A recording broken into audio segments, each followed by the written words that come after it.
ang naplano sa buhay ko. Now, natupad ko na mga pangarap ng player ko. The Renegade, H2, Yahweh, Sanford,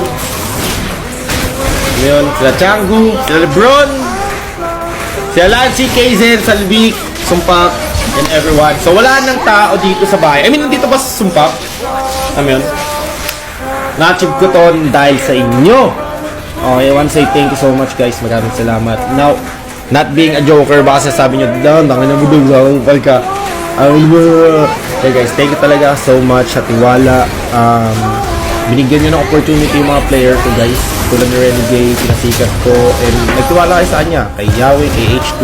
Sa H2 ata, nagja-jogging pa din sa BGC ngayon, de joke lang. Pero yun, kala Sanford, kala Changu, Lebron, Ogni. Si Ogni na sa ibang bansa na, Changu na sa ibang bansa na, Yolo na sa ibang bansa na. Sa Getno na sa Protein pa din. And si Epi the King, player ni Sir AJ yon. Naging player ko, dalawa kami Sir AJ. Tinalo nila Onyx ngayon. Proud na proud ako din yun. Si Nats, naging player ko din. And proud ako. Hindi naman ganun katagal, pero yun. Alam niyo yun, guys. It was a long 8 fucking years. Alam niyo yun?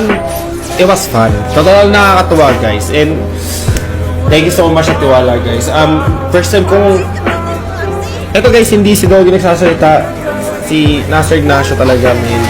Kasi hindi talaga ako nabata ng mga heart, man. Guys, salamat talaga, man. Naluluwa ako, pero alam niyo yun. I wanna say thank you, man. So, pero, and I wanna say thank you, guys. Now, ayun, guys. Ayun lang. Ayun lang talaga, guys. I wanna say thank you.